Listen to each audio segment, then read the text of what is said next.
Hello मेरे प्यारे बच्चों, गुड मॉर्निंग, जय सिया राम, राधे राधे। आज अपन देखेंगे साइंस का मोस्ट इंपोर्टेंट चैप्टर है जो कि रासायनिक अभिक्रिया एवं समीकरण है। फुल शॉर्ट नोट देखेंगे। साइंस का ये 10th क्लास का पहला चैप्टर है जो कि एग्जाम की दृष्टि से बहुत ही इंपोर्टेंट है। अगर आप फ्यूचर में कंपटीशन की तैयारी भी करते हैं तो आपको इसमें बहुत ही मदद मिलेगी।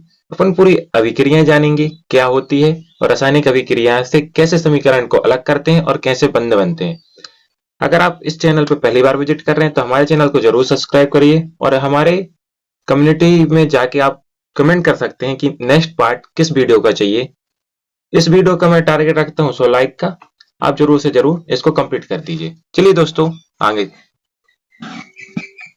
पहला क्वेश्चन आता है कि रासायनिक अभिक्रिया समीकरण।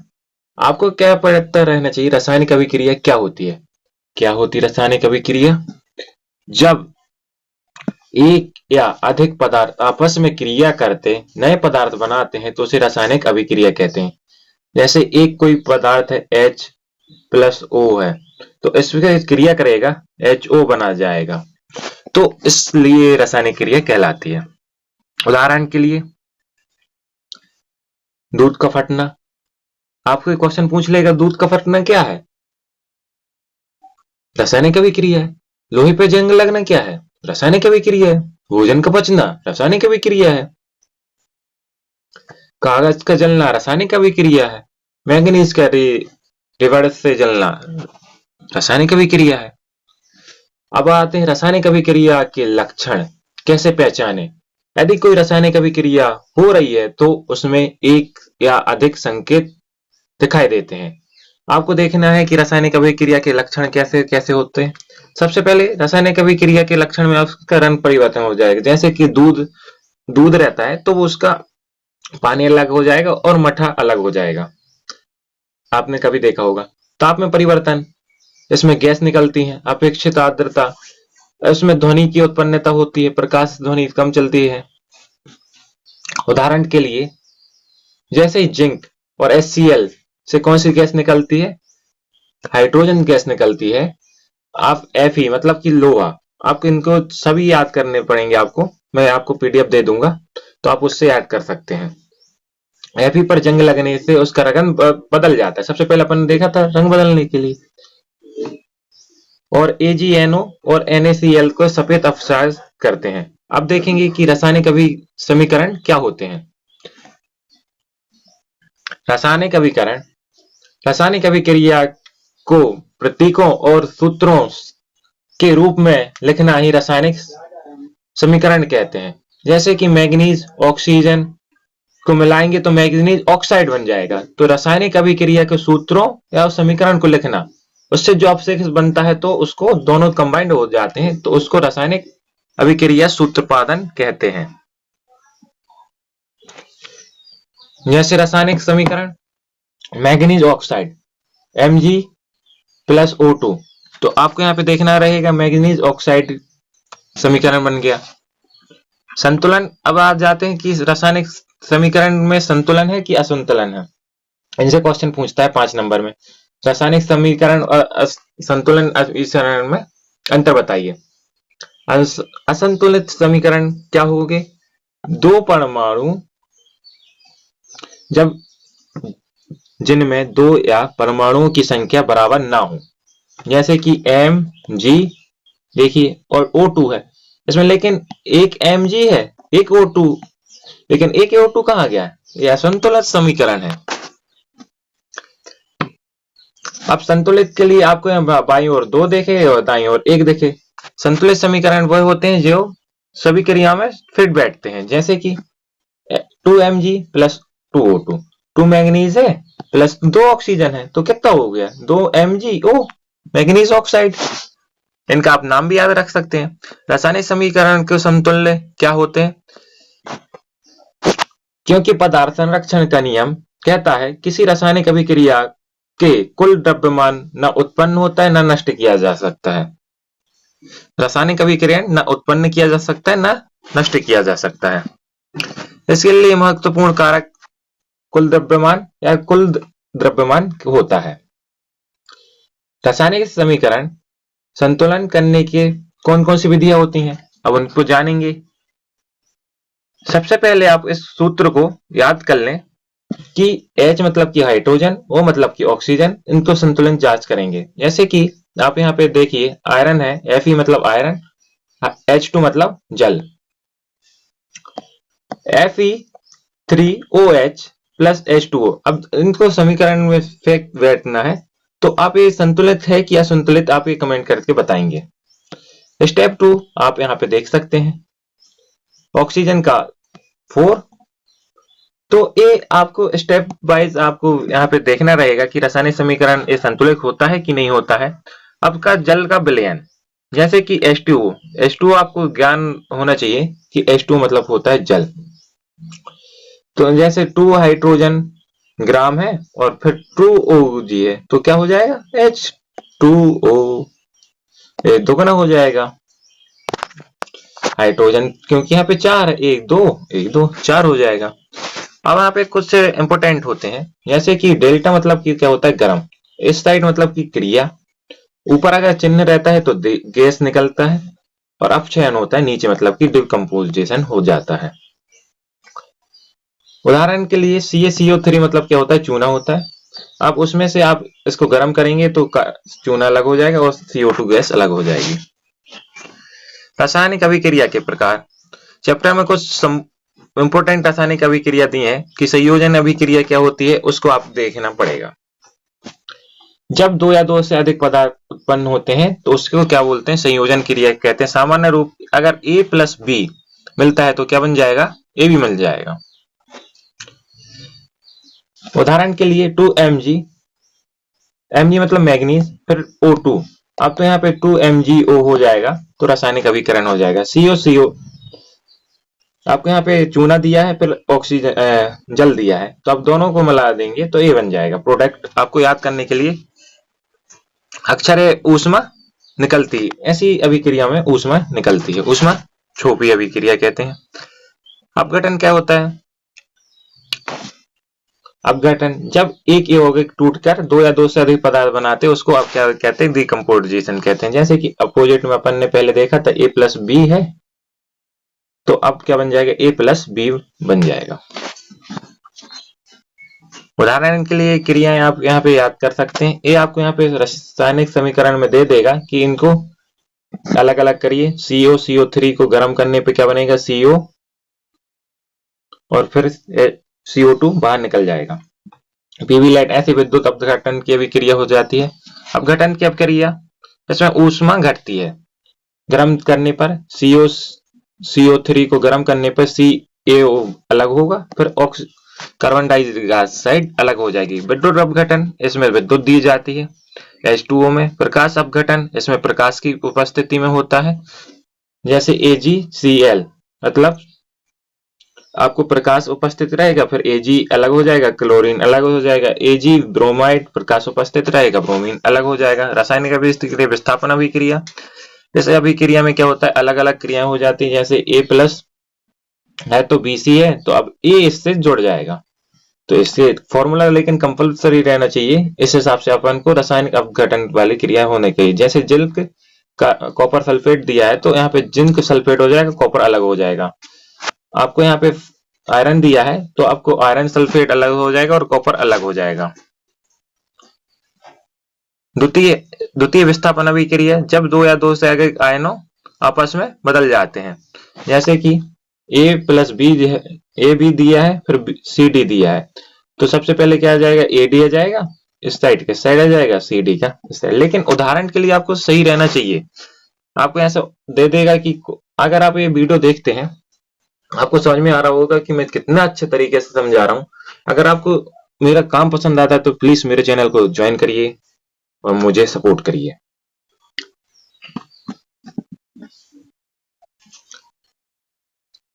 अब देखते हैं अफसोसी क्रिया। द्वितीय विस्थापन अभिक्रिया में जो अघनशील ठोस अपेक्षित होते हैं। अब देखते हैं कि ये क्या प्रोडक्ट होते हैं। उदाहरण के लिए AgNO3 प्लस NaCl, आपको इसको नीचे कर देंगे तो ये सफेद हो जाए, मतलब कि डिकम्पोजिशन हो रहा है, इसका मतलब आपको पीछे पड़ा होगा। ऑक्सीजन ऑक्सीकरण और अपचयन आपको मौत बहुत ही इंपॉर्टेंट है, इससे क्वेश्चन आपको आने की संभावना है। ऑक्सीकरण क्या होता है? जब किसी पदार्थ में ऑक्सीजन जुड़ती है और हाइड्रोजन निकलती है तो ऑक्सीकरण हो गया। उदाहरण के लिए आप यहाँ पे देखिए, कॉपर, दो कॉपर है और दो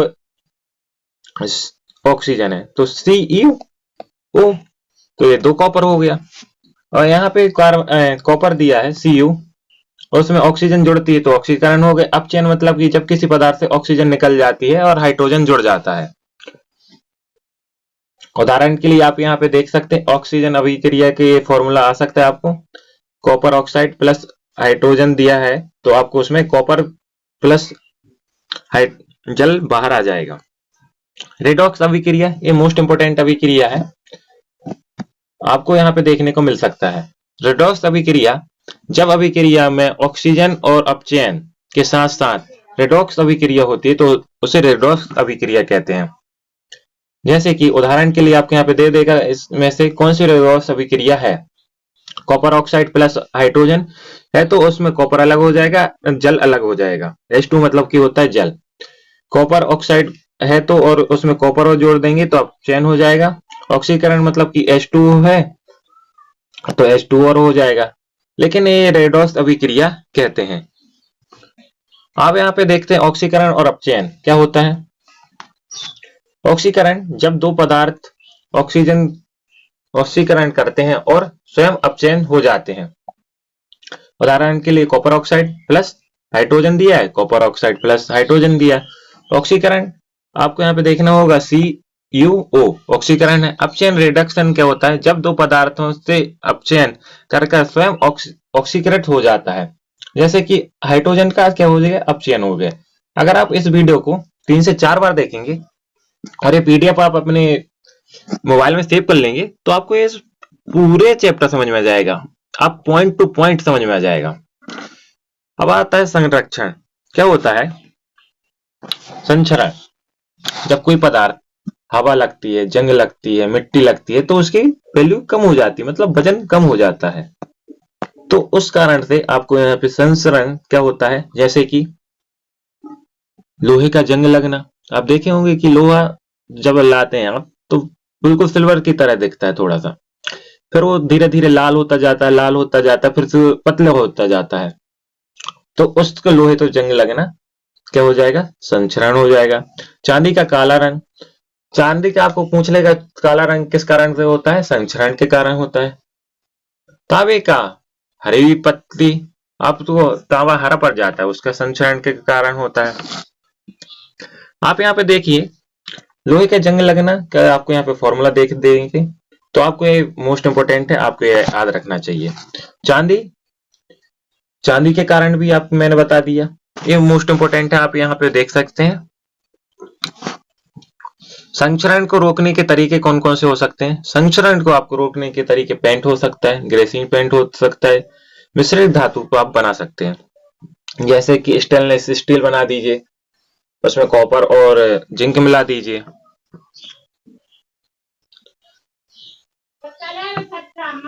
रेंडाइट, वह तेल वसा युक्त खाद्य पदार्थ हवा में ऑक्सीजन के कारण खराब होकर बदबू और स्वयं बदल जाते हैं तो उन्हें विकिरकी गंधन कहते हैं। जैसे कि कोई पदार्थ इंपॉर्टेंट है, जैसे कि दूध है, उससे और भी प्रोडक्ट बन गया, जैसे कि घी बन गया, तो उसको विकिरक कहते हैं। उदाहरण के लिए चिप्स, नमकीन, घी, तेल, आपको यहाँ पे देखना होगा कि ये आते हैं। अब आते हैं नाइट्रोजन गैस। नाइट्रोजन गैस का आपको यहाँ MP में बहुत ही इंपॉर्टेंट कॉन्सेप्ट है नाइट्रोजन का। 78% पाई जाती वायुमंडल में, आपको याद रखना पड़ेगा। और ये NCERT के लिए महत्वपूर्ण योगदान है कि नाइट्रोजन गैस से आप चिप्स पैकिंग भी कर सकते हैं। तो आप मैग्नीज के रिवर्स जलना कैसे होगा, तो आपको यहाँ पे देखना होगा MgO, Mg+O2 MgO। अवलोकन, चमकदार में सफेद रंग बताती है। निष्कर्ष, मैग्नीज ऑक्साइड से क्रिया करके मैग्नीज ऑक्साइड बना जाता है, इस संयोजन अभिक्रिया है। आप इसमें बोल देगा कि संयोजन अभिक्रिया का उदाहरण बताइए, तो क्या आपको बता देना है मैग्नीज ऑक्साइड का। नीचे मैंने क्वेश्चन भी लिए हैं तो आप देख सकते हैं। अब लेड नाइट्रोजन को गर्म करने पर आपको यहाँ पे क्या प्राप्त हो जाएगा। पीवी मतलब कि लेड होता है, आपको ये याद रखना पड़ेगा। एन मतलब कि नाइट्रोजन, ओ मतलब कि ऑक्सीजन। अगर आप ये वीडियो देखते रहेंगे तो आपको जरूर से जरूर याद हो जाएगा। भूरा रंग किससे होता है, N2O से होता है। पीला रंग PbO से होता है। निष्कर्षण यह ऊष्मा अपघटन अभिक्रिया है। गति आपको जिंक अम्ल को HCl मतलब कि क्या हो जाएगा, आपको जिस के में भी HCl दिखेगा तो अम्ल देखने को मिलेगा। आपको जिंक में अगर अम्ल मिला देते हैं, जिंक क्लोराइड बन जाता है और हाइड्रोजन ऊर्ध्वपातन हो जाता है, मतलब कि ऊपर उड़ जाता है वायुमंडल में। विस्थापन अभिक्रिया ऊष्माक्षेपी और ऊष्माशोषी अभिक्रिया को ऊष्माशोषी अभिक्रिया कहते हैं। उदाहरण के लिए आप यहाँ पे देखिए, कोई भी अभिक्रिया को उस विस्थापन हो जाता है, श्वसन हो जाता है।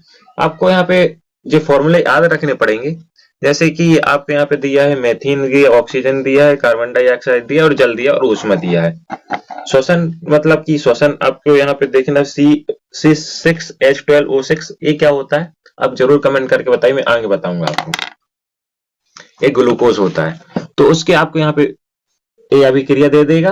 तो आपको इसको संरक्षण करना है कि आपको ये कैसे संरक्षण कर सकते हैं।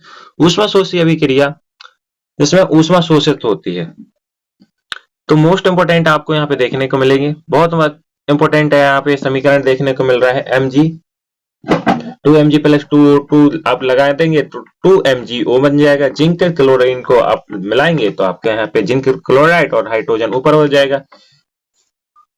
आयरन को आप मिलाएंगे कार्बन सल्फेट जिंक सल्फेट से तो आयरन सल्फेट मिल जाएगा, कॉपर अलग हो जाएगा। जिंक को कॉपर सल्फेट से मिलाएंगे तो कॉपर सल्फेट हो जाएगा या कॉपर अलग हो जाएगा। सोडियम सल्फेट को मिलाएंगे ब्रोमियम क्लोराइड से तो आप यहाँ पे अलग हो जाएगा। आप यहाँ देखिए ब्रोमियम क्लोराइड और सोडियम सल्फेट NaCl।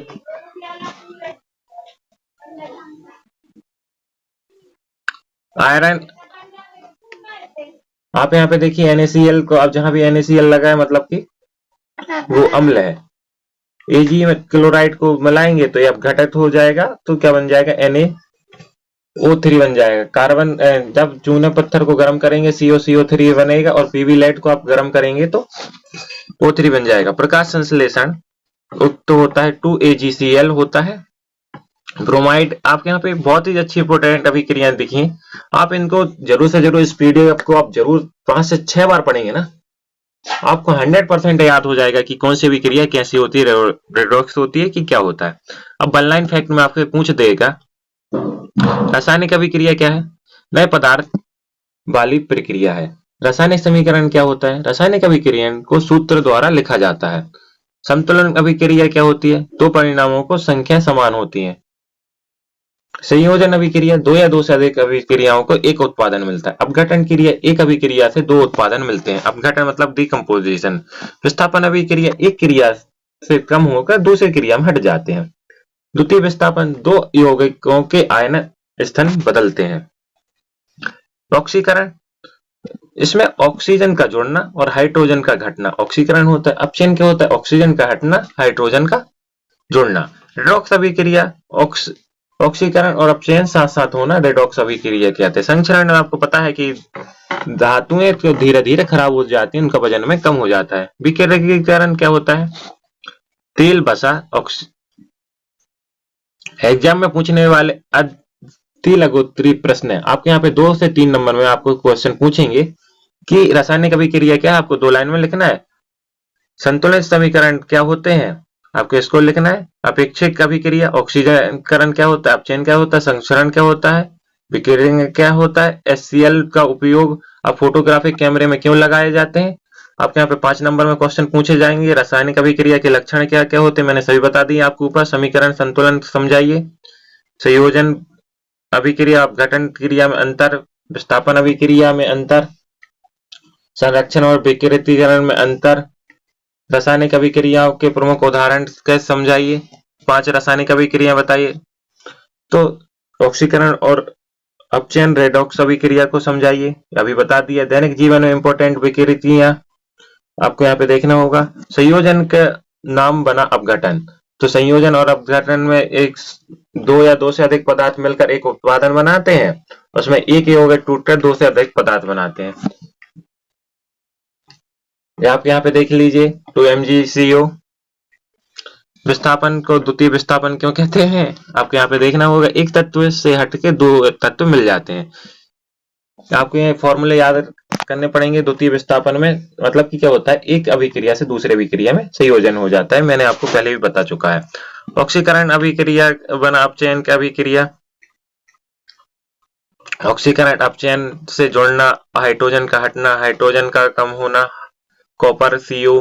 आप यहाँ पे 5 महत्वपूर्ण बिंदु दिए हुए हैं जो बेसिक पूरा आपको कवर कर देगा।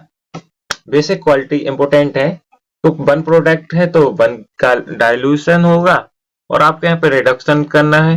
आपको यहाँ पे देखना होगा कि रासायनिक अभिक्रिया संयोजन से क्या होता है, रंग बदल जाते हैं, गैस भी निकलती है, अपशेष होता है, नए प्रकाश स्तंभ संयोजन होते हैं। संयोजन आप ये डेली लाइफ में कर सकते हैं, बहुत अच्छी अभिक्रियाएं थी जो कि मैंने आपको बताई। MCQ में आपको यहाँ पे देखने को मिल रहा है। मैग्नीज रिसाव के जलने के किस अभिक्रिया के कारण होता है, संयोजन अभिक्रिया। एक कौन सी अभिक्रिया, अपघटन अभिक्रिया है। इसमें आपको यहाँ पे देखने को मिल रहा है कि एक कौन सी अभिक्रिया, जिंक के साथ क्या आ गया, जिंक सल्फेट आ गया तो क्या हो गया, विस्थापन अभिक्रिया हो गई। आप ये बताइए कौन सी अभिक्रिया अवशोषी अभिक्रिया है।